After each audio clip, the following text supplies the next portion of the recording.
Hello, everyone. I am incredibly excited to welcome you to another edition, another conversation on LeadVoice.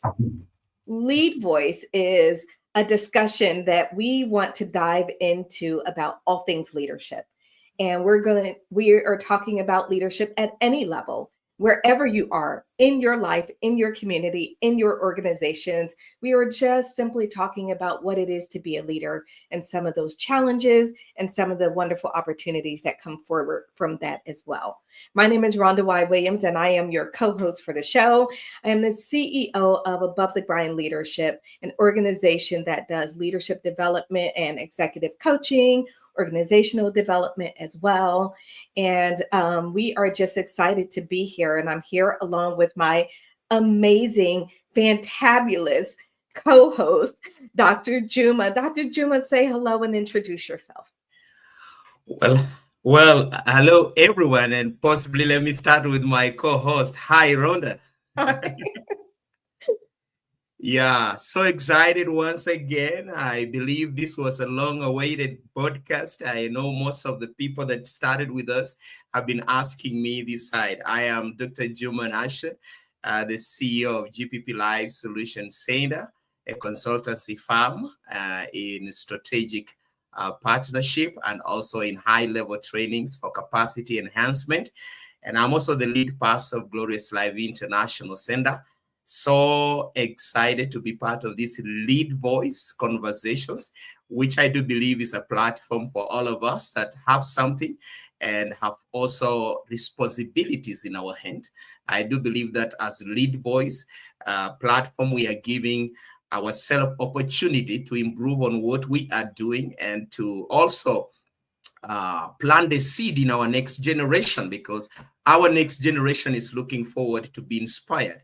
Who will inspire them if not us in our present generation? So I'm so excited to co-host Rhonda in this particular platform. So I welcome all of us, our viewers.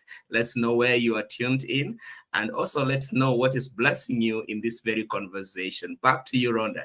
Oh, thank you so much, Dr. Juma. And that brings up a great point. So for those of you out there watching, welcome. Thank you so much for being here. We want you to say hello in the chat. Tell us where you're watching from and dive in and make sure that you're commenting on anything that resonates with you in this conversation. The other thing that I will ask, if you are watching live, if you are watching on replay, please like and share the video wherever you're watching, because there is someone else out there who will be blessed, who will be enhanced by seeing this information, even if it's a little bit later. So stop right now, hit the share button, share it out to your network, share it out to your friends, and let's have a great conversation. So Princess is out there and says hello. Hi, Princess. Great to see you. Hello, hello. Praise God. Dr. Juma and Rhonda, nice to see you again. Know this episode will be powerful. Thank you so much. So let's dive into our conversation today, because we've got a good one for you. And today's conversation is about greed and leadership. This is one that, I feel like, Dr. Juma, we could probably spend 3 hours on this conversation, but we won't. We've got a maximum of between 45 and 50 minutes here that we're going to hang with you today. But greed in leadership, let's talk a little bit about it. And I want to start us off by asking you, Dr. Juma, when you think about greed in leadership, how do you define it? Like, what is it? What does it look like from your perspective?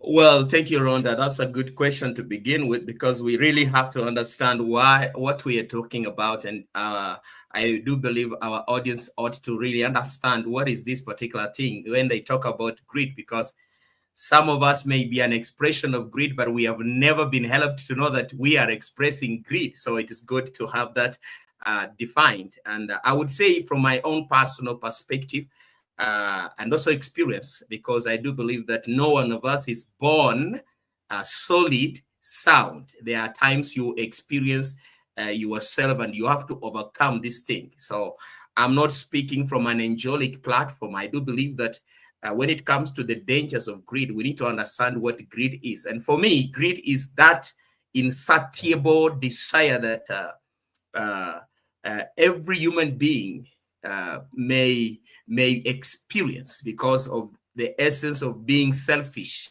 by nature.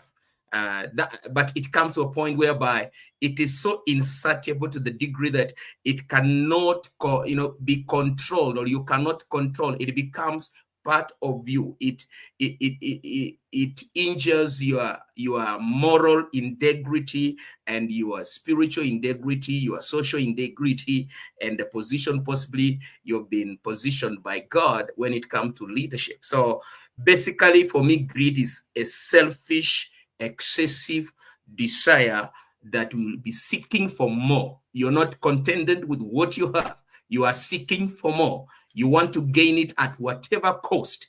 That is what you call greed. Whatever cost it costs, whether you will lie, you're just going to do it to get more. And that which you're getting more is actually not meant for you. It's meant for others in the ecosystem of our human structure. So that's my perspective, Rhonda. Thank you. Thank you. And it aligns very much with mine and what I think about when I think about greed. When I think about greed, I think of it as being an excess. You are Yes. seeking more than, always something, as you said, this insatiable, unquenchable desire for more. But it's not just that you want more, because all of us have been in life in a situation where we are seeking more. There's nothing wrong with seeking more. It's more that you will do anything, right? The end justifies all that you have to put on offer or to get it. So it is more from the perspective that it does not consider others, it lacks integrity, right? And it is done in this way that really challenges the moral fabric of who we are and who we say that we are. So greed is something that we've all got to pay attention to in our life. It's not just about wanting more. There's nothing wrong with more, but it is wanting an excess to the point that you will do anything. You will break laws, you will violate the ethics codes, you will do anything necessary to get that more. And I love your part of it is that it's you're seeking something that is not for you. Right. And you're seeking it in a way that is certainly not okay. So we know what greed is now. That's what we're talking about today. So I want to just talk a little bit about where does it show up? So I am reminded of the quote, in leadership, with great power comes great responsibility. Sure. And that sounds easier than it is sometimes, because as leaders, we are entrusted with a lot of power, and people expect us to be accountable and responsible with that which we have been entrusted. And so, Dr. Juma, where does greed show up? Like, is it in the community? Is it only in the corporate spaces? When you're thinking about this greed, where does it show up? I believe greed, I would say, is being experienced by almost 1 out of 1 population under the sun in some way, because each one of us is seeking for more. But the question here for it to become greed is on the premise at which you are seeking for more, because there's nothing wrong, as you have rightly said. There is nothing wrong to get more, but there is everything wrong to get more in a wrong way. Or in an illegitimate way. And I would say that greed has actually its ugly head, its ugly tentacles in almost the entire society. When it comes to family, there is greed in family. And I do believe we are going to expound more and even be much more practical on how greed is manifesting itself in families. And today we have families that have gone into extinction, not because of anything. It isn't because of witchcraft. It is because of some ugly, greedy vices that were allowed to infiltrate the family. So we have greed manifesting in families, in churches, unfortunately. As much as the church ought to be the compass and the voice of morality, not as just morality in the behavior, but building an infrastructure in each one of us that resists such a vice like greed. But you realize that in the church also there is infiltration of this vice. We come in the businesses, it's all over in the business. It's like it is becoming the mantra of doing business and profiting. So we're going possibly to diagnose that if we have time. But I want to also mention institutions, whether educational institution, institutions that are dealing with human problems, because whenever we come to leadership, every leader is risen up to solve a particular problem. Now, you can't solve a particular problem effectively if at all the very vice of greed is in you. It becomes a deformity in as much as we look for leadership from you. So I want to say that it is literally in every aspect. It is worse in the governments. I used to believe that governments are immune given the kind of laws, but I came to discover that it is hard even to really, legally eradicate greed. And that's a point of conversation. So many of us in the government agree, as much as we talk about the constitution that are progressive, we have so many laws that would give us a society without greed. But unfortunately, it is those particular laws that are being used to introduce greed. Well, that's just my perspective, Rhonda, but I believe that literally greed is almost in every place. Oh wow. I agree. I think that you're right. Unfortunately, there is no place that is immune from greed, which means that those of us as leaders, and before I do that, I want to just really I wanted to just point out something that Ray said. And Ray, thanks for joining us on LeadVoice. Ray said, greed destroys those whom are truly seeking a leader, those needing help. Isn't that the truth? So if you are a pastor or in a congregation and those seeking your help, greed is damaging to them. If you are a leader at the corporate level, in the corporate space, you have those that are seeking your services. You have employees that are relying on you.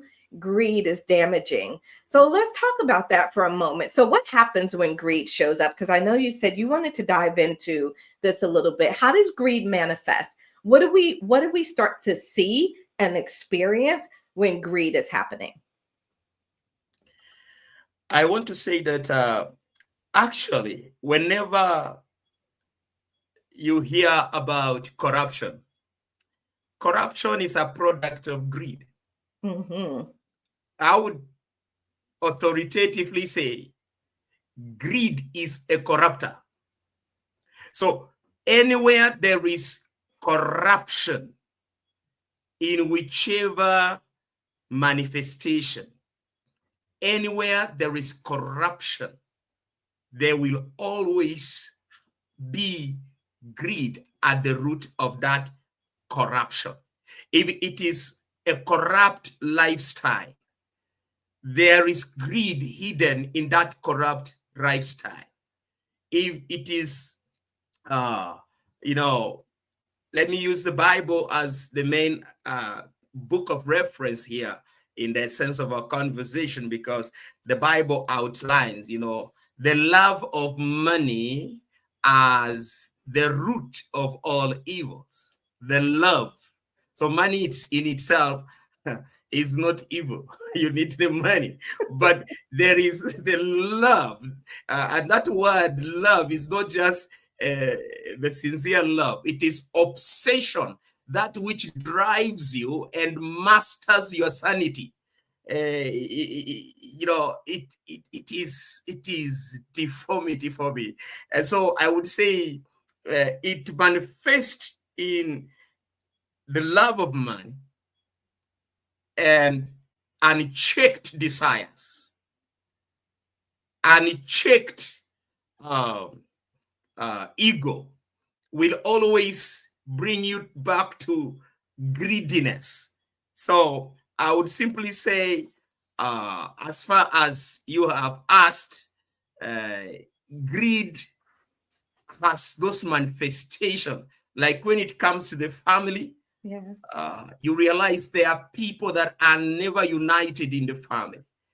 And they are never united because as members of the family, I don't know there in the US, but here in Africa, it is usually worse when it comes to funeral. That's when you realize there is the question of the bereaved family now wanting to accumulate certain things that they never worked for, but they feel it is now their time. And that's when you see the head of greed coming up. A family that was united begin to get disunited because of material possession. So it also manifests itself in wanting material or accumulating material possession beyond even what you're working for. So I would say, just to elaborate it, because I don't know there in the US, but here in Africa, when a father has died, there is what you call inheritance. Now, if the father happened to have a lot of property, that is the essence that is going to really bring out greed in its all totality. You will find that somebody wants more than the other. Right. And finally, the family is disunited. So that's how we can detect greed, basically, in the family. But in the government system, it comes in the form of bribery. You have to bribe into position. And unfortunately, that's why you realize that even today, we have leadership that has no capacity to deliver, since some of them that have found themselves into the high position demanding responsibility, accountability, they bribed themselves into that particular. They used money. Now, when you use money to become a manager and you have no capacity that is managerial, the best that will come out of that organization is a disaster. So that is in the government, that is in the business. For some of the people to get tender, you realize that because of greed, somebody who is supposed to sign on a particular tender has to collect the highest bidder. What is that? That is basically greed. It is nothing to do with authenticity in leadership. You are not solving a problem, neither are you giving direction to this organization. You are simply using your position to accumulate unnecessary, I want to say that, unnecessary, unrequired property or money. Back to you, Rhonda. You know, it's a really powerful point for us to make, is that a lot of what happens when we are in that space of greed is unnecessary, right? And oftentimes the other pieces that I will add in terms of greed manifestation is typically it is coming from a scarcity mindset, right? And you are afraid, I'm not going to have enough. And what if we run out? And what happens if I don't meet my corporate deadlines here at the end? So it's this scarcity mindset. Instead of living from that space of abundance, that we can operate as our higher selves. It can also come from being over competitive, right? It's about you having to win and someone else being a loser, right? You have to win, they have to lose. So, Dr. Juma, in my time as a chief nursing officer and leading hospitals as a CEO, I would see greed all the time. So we would have a patient who was at the end of their life, and all of a sudden, you've got all of this family coming in from nowhere, family who had not been present before, that not really been a part of the person's life. Maybe they have, maybe they haven't. All of a sudden, here this person is at the end of their life, which should be a time of peace, togetherness, harmony, reflection, and love. All of a sudden, you have these aggressive fights taking place. Who's going to get the property? You know, who's going to live in the house? What's going to happen? And it was quite sad. And as the folks providing care in the hospital, we often had to be in that uncomfortable space of mediating this family so that we can keep the main thing, which was that patient in front of us, and trying to give that patient a sense of peace and dignity at the end of their life, while everybody around is circling, trying to figure out who's going to get the money. So I think those are important aspects of us. And we see greed come out in times that is really unfortunate. Here, Ray says, Dr. Juma, there are a lot of fights at funerals here in the US. Trust me, LOL. Yeah. So he's saying you're not alone. Lots of fights at funerals and everywhere else you can imagine. It's exactly Really? the same thing. Okay. Okay. Yeah. That is just to validate that greed is an international disaster. Yes. Well said.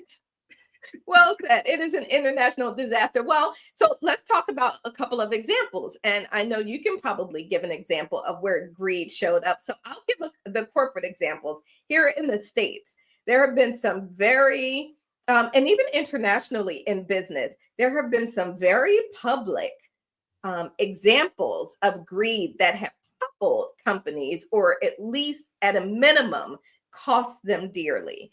The very thing that the corporation says that they exist for, which is to create profit, right? So here we say, what is the purpose of business? The purpose of business is to create profit. Why? So that you can then fulfill your altruistic mission or whatever that is. But first and foremost, you have to make a profit. So the very thing that these organizations are in business for, they damage through greed. So here's one example. Many years ago, we had the company called Enron. And Enron was a huge scandal because they were a very successful energy company. And what happened is they started engaging in all of these unethical practices. They were inflating the corporate revenue. They were hiding the corporate debt. And it ended up collapsing the entire company, wiping out, get this, $74 billion of shareholder value. $74 billion. Simply why? One thing, greed. The second example I'll give you is Wells Fargo. And I really like this example because I want everyone out there to hear that whether you are in a position of power at the moment or not, you are still in a position of influence because you can always lead from the space that you occupy. Wells Fargo in 2016, and they are one of our financial institutions here. So one of our big banks like Bank of America or, some of the other big banks. Wells Fargo set up very aggressive sales and cross-selling targets for their team. And these targets, they were told, were too aggressive, that it was going to be really hard for their team to actually achieve those goals. They were told these goals were unrealistic, but they pushed for them anyway. You can do it. This is what has to happen. We don't want any excuses. You need to hit these goals. What happened as a result, Dr. Juma, is the staff at Wells Fargo didn't know what else to do. How are we going to meet these targets? So they started opening up unauthorized bank accounts in the names of customers and clients. They were opening up these unauthorized bank accounts to hit their cross-selling goals. What happened was, for Wells Fargo, once this became known, it became a huge scandal. The company lost a lot of credibility, obviously. They undertook all of these financial penalties, including they had a $3 billion settlement with the Department of Justice here in the States, all because of what? Greed. It's all because of greed. So, and not only did the leaders put themselves in a position where the company then had to deal with the fallout of this, you now put at risk every single employee who felt pressure to open up these unauthorized accounts and damage their credibility and reputations as being sound financial stewards working in the financial industry as well. So it's absolutely incredible what can happen when leaders put profit over people and process. I'm going to say that again. At the corporate space where I spend a lot of time, when corporations put profit over people and process and mission, then greed can spiral out of control. So over to you, Dr. Juma. So sad. It's a sad picture of our society. It's a sad picture of individuals who have been positioned to really offer solution, improve the society, and of course, an opportunity to make a difference in people's life. And then this is a mentality, Rhonda. This is a mentality whereby it is a mentality of I can do whatever I want to do given this particular position that I have. And it's a mentality that has settled and found courtship by almost many executives. And it's like a way of life. So, you know, when it has become a mentality, the scripture says that as a man thinketh, so he is. So the thinking of our leaders in both corporate, perhaps I would not want to go particular, but I would want to mention a few cases here that is continuing to be a big blow. I would want to use the government in the sense of our political leaders, our civil servants, of course, not excluding church, not excluding learning institution, because I just want to pinpoint one thing. Like here, we have had what you call ghost workers. You know, people who seemingly are existing in the payroll, but they are existing as ghost workers. Oh. And you wonder, the salary is coming every month, but it is being pocketed by somebody in a higher position of authority, somebody who the people feel has been given the opportunity to help them. But this person has created a system of siphoning. So numbers have been cooked. For instance, in this company, we have about 1,200, and 150 of those are ghost workers. You can never go and succeed in that particular system to get the person, but the person is existing, never offering service, never producing a product, but this particular person is getting paid, but the person who is getting paid doesn't exist, is already a ghost. The one who is accumulating that particular money seems to be the person on the top. What a sad kind of society. And we feel like we are better.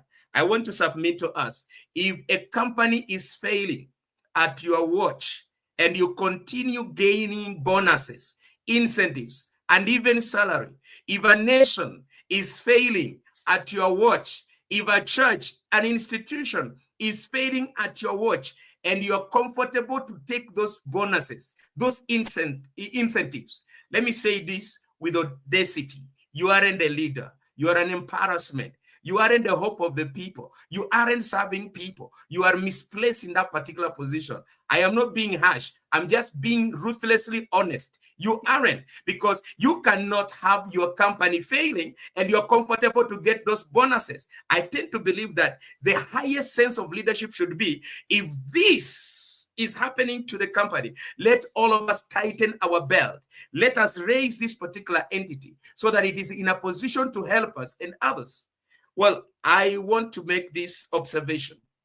I don't know how true it is, but I do believe one of the former presidents in the US, I don't want to go by name, given that sometimes we are prejudiced politically, but I just have some history of one of the presidents who looked at the economy and said, hey, I do believe that all of us in the high leadership must tighten our belt, and we are not going to get this kind of salary despite it being a right to us. For me, that one is leadership. For me, that one is considering the interest and also the growth, the productivity of the organization you're leading. So, Rhonda, it is as sad in America as it is sad in Africa. The other day, I was coming from West Africa, and I just felt pity in the sense that it is now no more hiding. You can just get a police officer with courage, demanding what is not even his. He's not waiting for his salary. Now it is no more private. This is become a very audacious mentality in the society. And this one is killing. This one is destroying. I don't know what the next generation of human beings who are our children would really exist. The environment is polarized with greed, people. And that's why I believe this conversation is timely. Rhonda, back to you. Oh, wow. Dr. Juma. Hi, Ronise. Thank you so much for joining us. I had not heard about the ghost employees and the ghost people. Oh, now you know it. Now you know it. It may be existing there in the US that you don't know. oh my goodness. It's a lot. And I want to just expand on something that you just mentioned, because I really think that that's the heart of this and why this conversation is so valuable. And it is that as a society, greed has become so pervasive and so commonplace that we look at it's become normative, right? It's become normalized. Mm-hmm. So what we look at it and we go, oh, well, that's no big deal, because you've seen it so often and so much that we just think so here's where it shows up for us. All politicians lie. All politicians are greedy. All leaders are greedy. If you're going to say that and accept that, then what you're saying is that this is a standard that we're okay by. And instead, we should be saying many politicians are greedy, and that is not okay. Many leaders are excessive, and that is not okay. We can never stop it and change it if we don't acknowledge that it's a challenge. So, Dr. Juma, when I used to coach folks at employees on my team, and there was someone who had a challenge, and I needed to sit down, and as we say in Lead Jitsu, a warrior's courage conversation, right? Sit down and have a courageous conversation about not meeting standards and expectations and that sort of thing. One of the things I began to recognize very, very quickly is that people cannot solve problems that they don't recognize. Mm-hmm. You cannot solve a problem that you do not recognize. So the very first step for me to move forward with this person is, can I get recognition? Can I get awareness? Because if I can't get this person to see why the behavior is a problem or a challenge, then we have no hope of solving it. I learned that very quickly, speaking with a lot of people who would just go, well, I didn't, and I don't know, and what are you talking about, and why is, and I'm like, okay, we're not on the same page here. And so I think in our world, in our government leaders, in our church leaders, we have to set a different standard of expectation. We have to say, what is your purpose as a servant leader? And are you fulfilling that? And what role does greed play? And we will not accept that. But we, as a society, that's not where we are right now. So I'm going to bring in our audience who is watching. So thank you all so much for commenting. I see quite a few comments going on here. Ray said, plenty of ghost jobs here, particularly after the pandemic. Oh, Ray, that makes me very sad. I will just say this. I know I'm just like, that makes me very sad that there are ghost jobs. And so what it is, it's theft, right? It's just this unscrupulous. There are just so many problems with this. So Ranish says it's unacceptable. There must be a standard. Absolutely. What is that standard? And then, as we say in Lead Jitsu, are we able and willing to have the warrior's courage conversation, right? Are we able to say, this is not okay? To whom much is given, much is required. And then you cannot solve problems you don't recognize. Bingo. I am a firm advocate of that. I have seen people over and over and over try to solve problems for people. You cannot solve problems for people. They have to recognize, understand the challenge, and then they will become a part of the solution. But if they don't recognize it, they will never become that. So Favor's out there. Hey, Favor is joining us from Nigeria. Good evening, Ma. I'm happy to be here. I'm so glad you could stop by. So, Dr. Juma, we've got all this great. We've talked about that. What can we start to do about this? Because it is entrenched in society, right? And we are now trying to figure out how to unpeel this onion, how to sort of unlock ourselves and get ourselves back to moral ground that is standing on integrity. What can we do? A good question. I believe that is the way forward. And just before I come there, honestly, I want to appeal, because you have said a very powerful statement that people can't solve problems that they can't recognize. So I believe everything begins with recognizing. If you are a government, a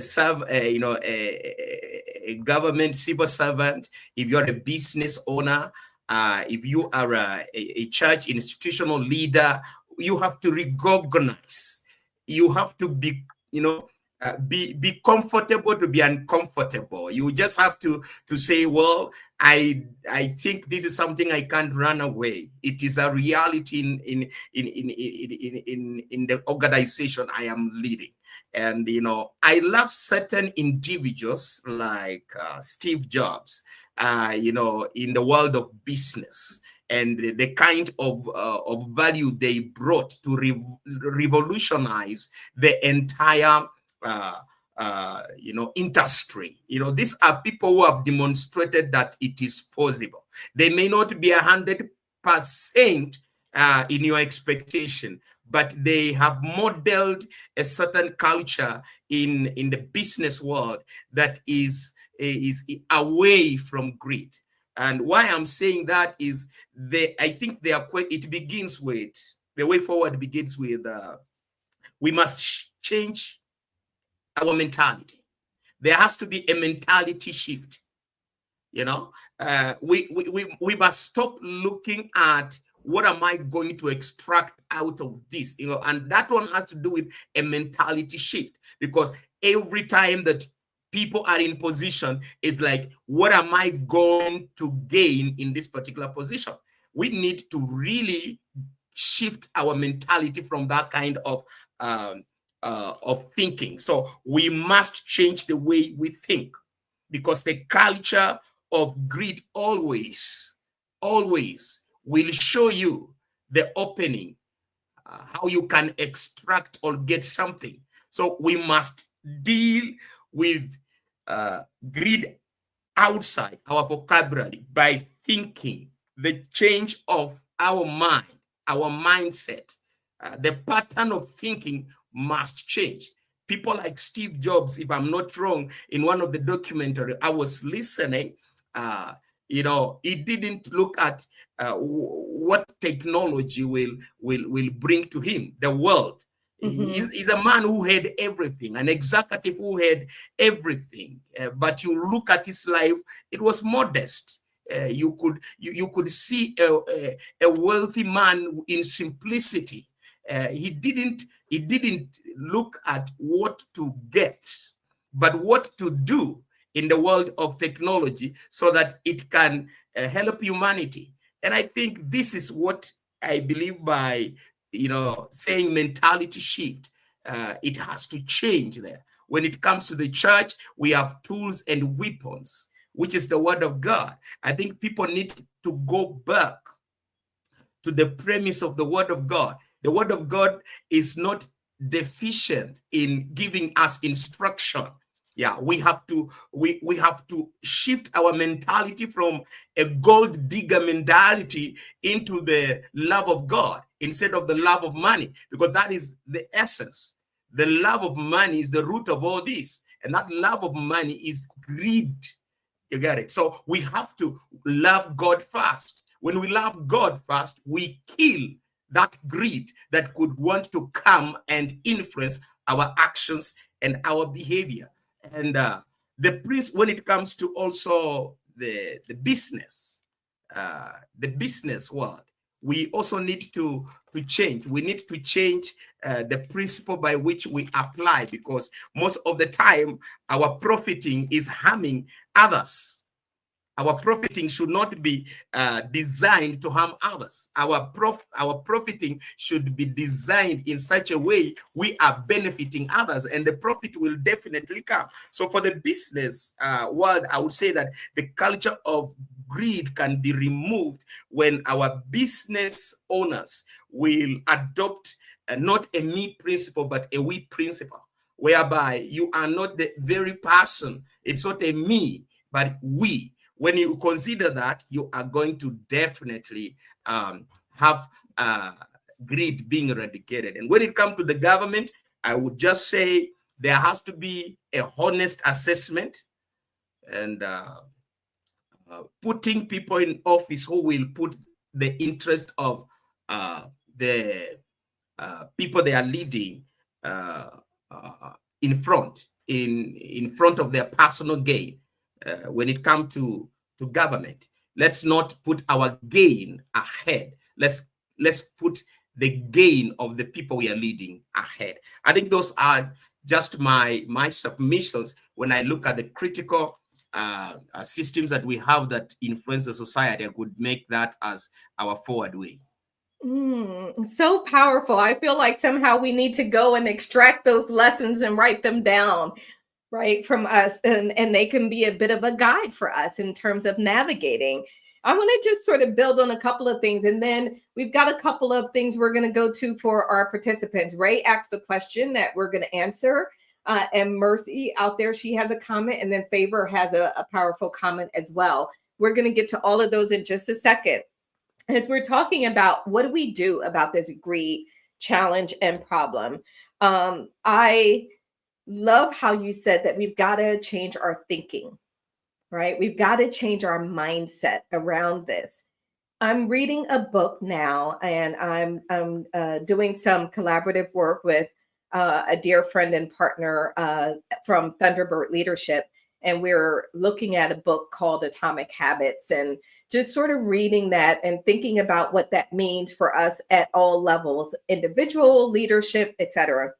One of the things I listened to in that book just earlier today is he talked about the true essence of change is identity change. The true essence of change, of any sustainable change. If you are out there and you are listening to this, I want you to write this down. The true essence of sustainable change is identity change.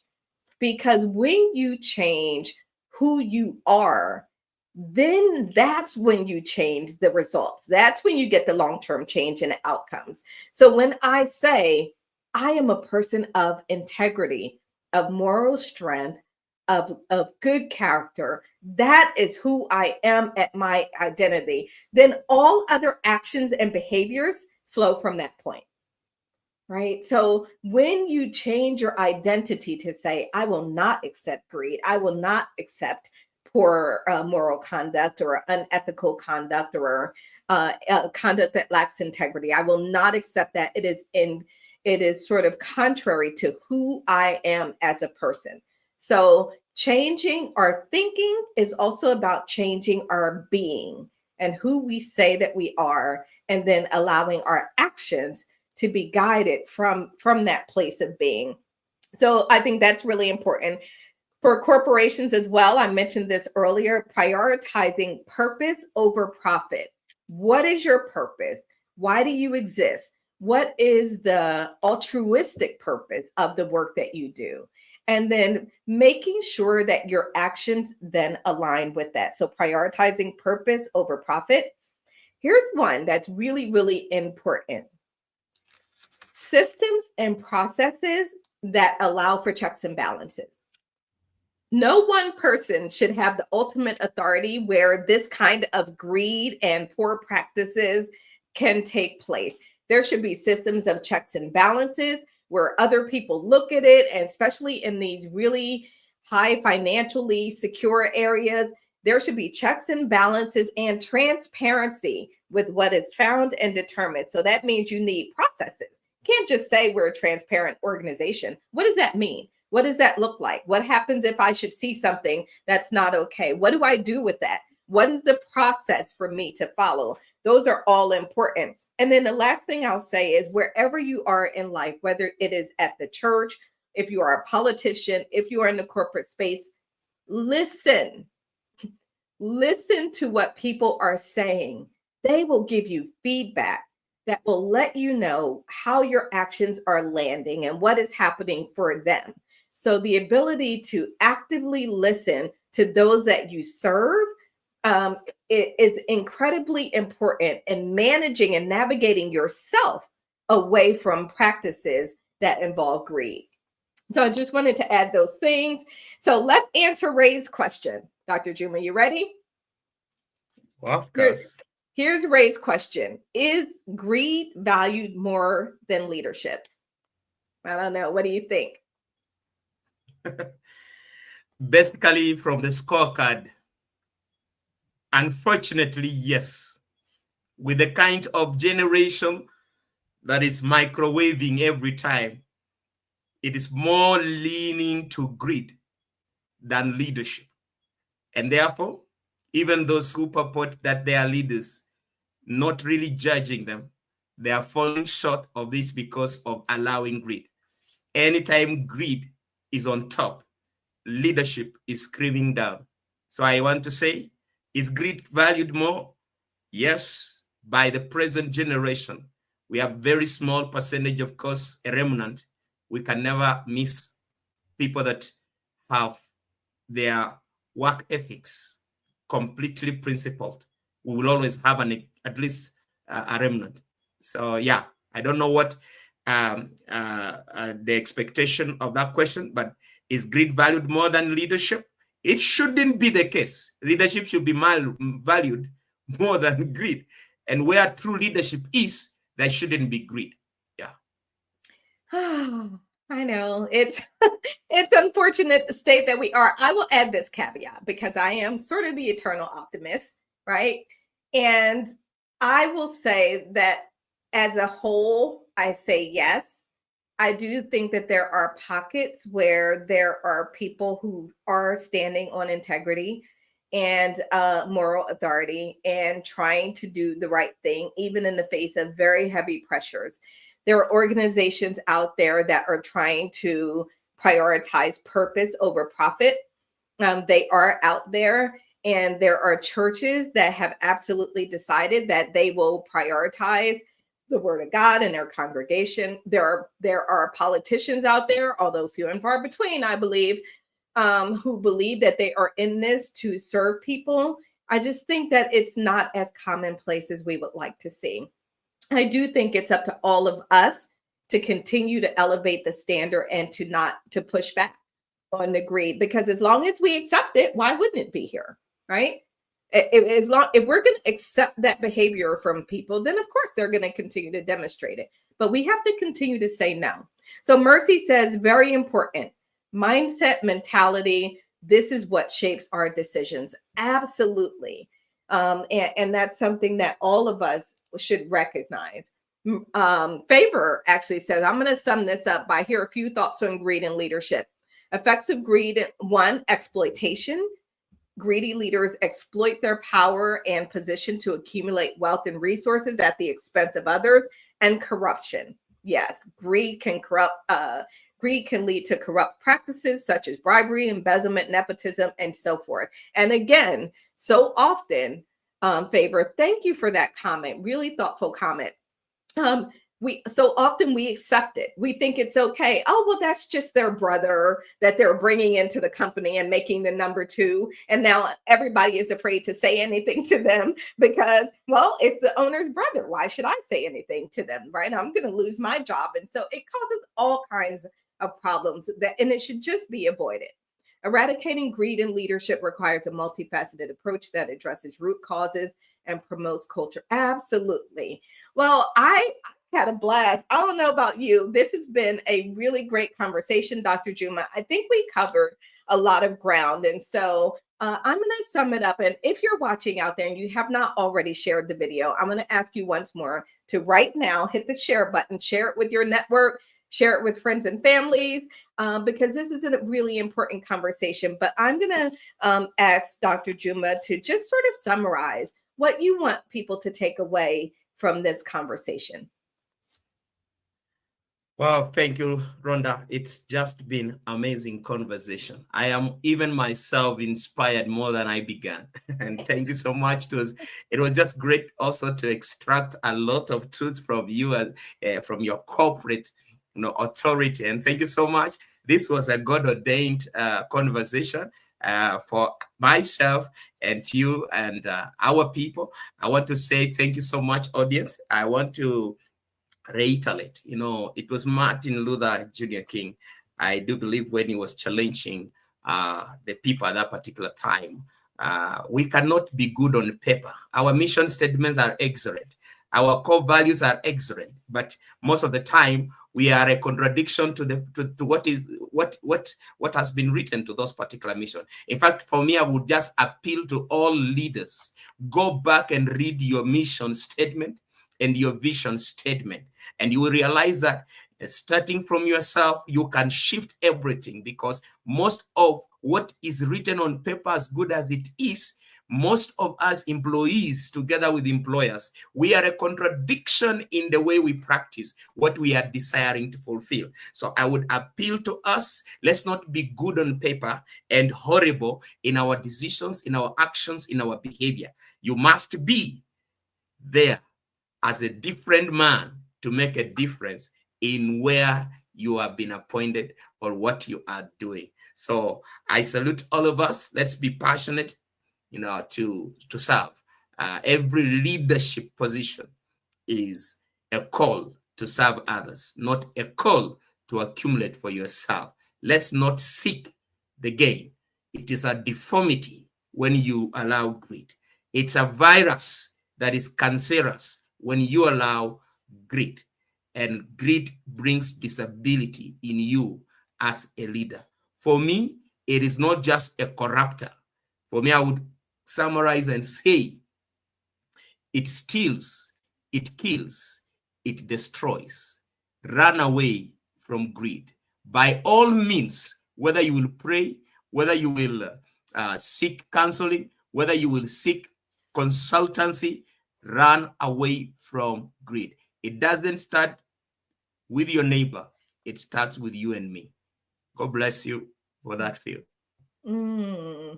Thank you so much, Dr. Juma. It does start with you and me. And, I will I'll start my summary here with, as a leader, one of the most important exercises and activities that you can go through is the exercise of getting clarity on who you are as a leader. Who are you? What do you stand for? What are your core values? What are you all about as a leader? Like, who are you as a leader, and why should anyone even follow you? Right? Why should anyone follow you? Know who you are as a leader, and that is your starting point. That is your compass that will help guide you forward. After that, you can add the guardrails around you, because none of us are infallible. And if, let's say, you have a tendency to lean towards being a little bit of that greed and that mindset, put guardrails around you. Put others around you who can speak truth to power, who can hold you accountable, who can redirect you, who can say, hey, this doesn't seem right, and that they're free and comfortable to do that safely without fear of repercussion, right? That psychological safety. Allow that, and then you will be okay. The last thing I'll say here is that leadership is a word that can be misused, right? Leadership is not a title. Leadership is an action. Leadership goes far beyond what you say. Leadership is about what you do.